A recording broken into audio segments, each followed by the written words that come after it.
foreground tricks. Utilization of forced perspective isn't always relegated to just background and faraway objects from the camera, or sneaky things that you're putting back there to create more of the illusion of depth. Foreground tricks are really common in movie making. For example, some of you may recognize these intrepid knights here. This is, of course, Monty Python and the Holy Grail. And although it's most commonly used for the background, like this, for example, this castle back there, as long as the depth of field in your camera is basically set to infinite focus, which, of course, you're talking about a very small aperture, very, very large depth of field. You can put objects in the foreground with ease and still make it look like it's back there. It's hanging back there. They call that hanging miniatures oftentimes. And in fact, this joke about this little model here, this is a hanging miniature. This model is actually joked about in the movie, where I believe one of the characters actually just, said, it's just a model, But this is a hanging miniature. Let me give you another example of what a hanging miniature is. Having difficulty finding a castle to use as Camelot for the 1977 production, Monty Python built a 10-foot tall model on a small hill and used forced perspective to make you think it was much larger and much further away. Now, obviously, from the shot, it looks very far away. That model is only 10 feet high. How do they do that? Right.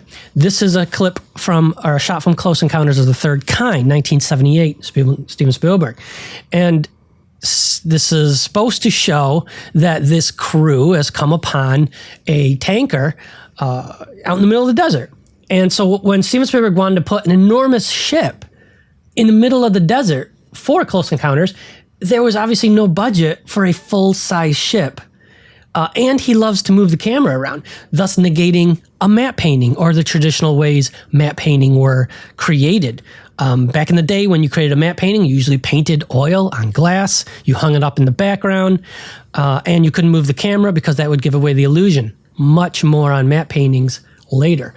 But he chose to use an in-camera forced perspective to make the actors, and the actors back there, right back here, are actually a quarter of a mile away, and they look like they're standing near the much larger ship, but the much larger ship is very, very close to the camera. Okay. To the extreme, Lord of the Rings. The Hobbit there, played by Elijah Wood, is obviously supposed to be a very small in scale, especially compared to Gandalf the Wizard, right? These two actors for Peter Jackson's Lord of the Rings were actually sitting quite far apart. They're made to look like, due to the way the wagon is constructed and the direction the camera is pointing, they are made to look like they're sitting right next to each other. But they're actually quite far apart, sitting in a custom-made wagon that takes into account exactly where the camera will be. So as you can see, Elijah Wood is sitting a good five feet back behind Ian McKellen.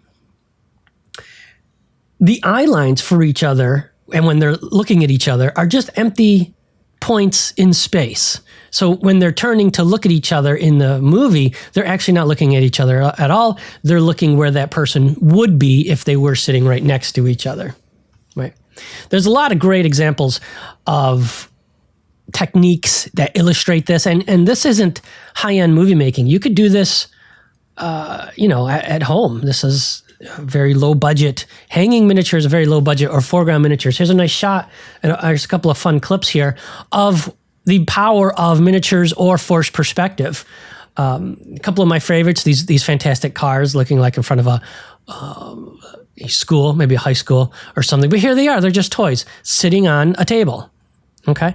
A couple more shots. These cars look great. Why are you getting the illusion? Because the illusion, the camera, the way the camera is set up, of course, the illusion that the models have to be perfect. They have to look great.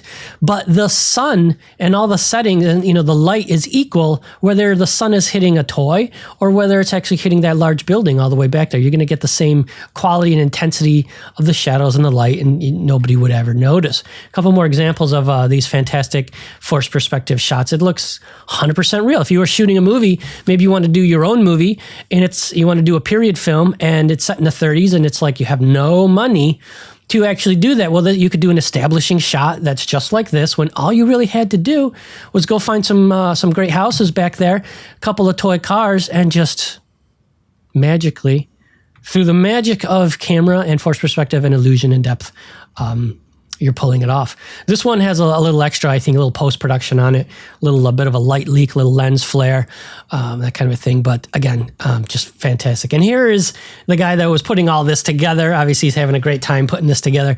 But as you can see, very, very small. You have to make sure your models look great. Speaking of models that have to look great, what actually goes into making these models, and how do you get them to look so good? Well, to truly sell the illusion of the miniature, the smallest elements have to be integrated, and the more attention to detail, the better. It's huge that you really take your time and make the model, the miniature, perfect. Okay? Mechanical devices are often incorporated into the miniature. Mechanical devices, what exactly does that mean? Mechanical devices are often incorporated into the build, the raising and lowering of landing gear on a plane. If it was built with a little bit of a mechanic device that's actually doing that, fantastic. Electronic lights are frequently utilized miniature street lights that actually work, lights in houses and windows, rotor blades of a helicopter.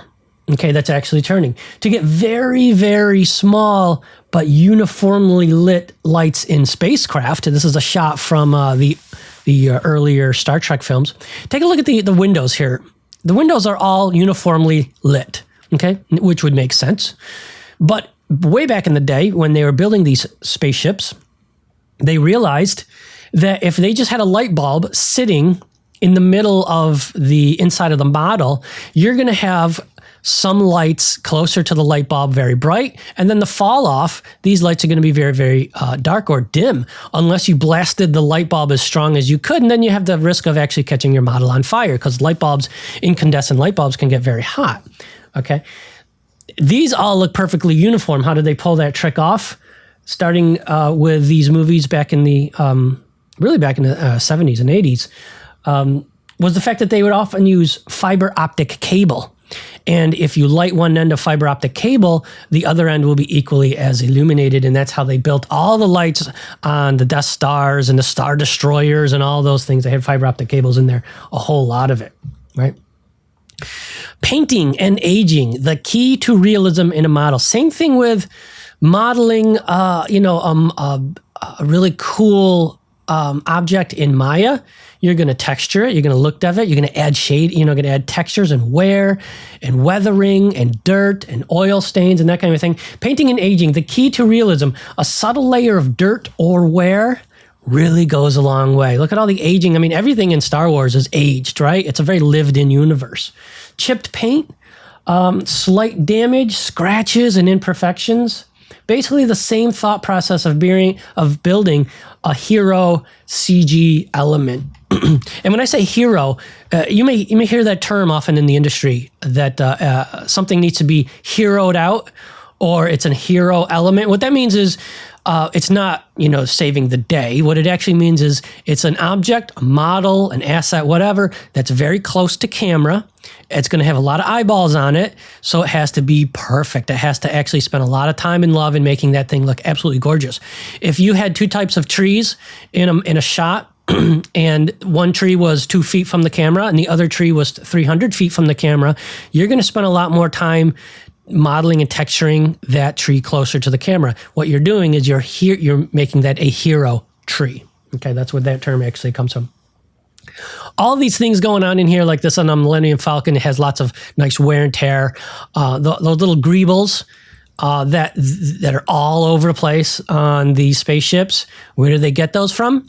from other modeling kits at toy stores, okay? And they steal all these little, and maybe that's a hubcap from a car, a model of a car, maybe a 57 Chevy hubcap. You just grab it, you glue it down, you're kit bashing. We talked a little bit about that earlier.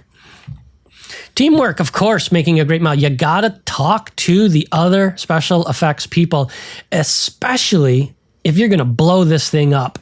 Nothing fails quicker than lack of communication, especially with an action model. If you had built this miniature of this house and it needed to blow up, but you didn't realize, or you didn't talk to maybe the pyrotechnics team, maybe you built the model far too well and it just doesn't blow up very well. Right? That's very often the case. Action models are actually built to be destroyed very easily. So it includes a lot of balsa wood and a lot of very, very light materials. When you're blowing up something for film, the force of the explosion is actually very often the case, not destroying the model. Destroying the model is actually usually done with air mortars. Sometimes someone off camera will even shoot a shotgun into the model. It's the air mortars and the force of that destroys the model. And it's the fire is really just frosting on the cake. It's there to look good. It's really not the force of the explosion. But you got to talk to everybody on the team. The miniature can become too heavy for the effects rig, or the model is too weakly constructed, perhaps, to survive the stress of the performance. You don't want this thing falling apart because you've been shooting with it for a week. In fact, just thinking back to what they were doing when they were building the Great Hall in Hogwarts, Harry Potter films, they knew they were going to use that Great Hall in potentially 8 films. And if they built it weekly, like things are mostly built for films only being used for a couple of weeks, it would have fallen apart by the 8th film. They built it with real construction materials, and to this day, you can actually go and have dinner in the Great Hall at Hogwarts. They have holiday dinners and things of that nature. So, you build it to last if you know you need it to last. The material should be constructed and appropriately weakened so a minimal amount of explosives can do the trick to bring down your model.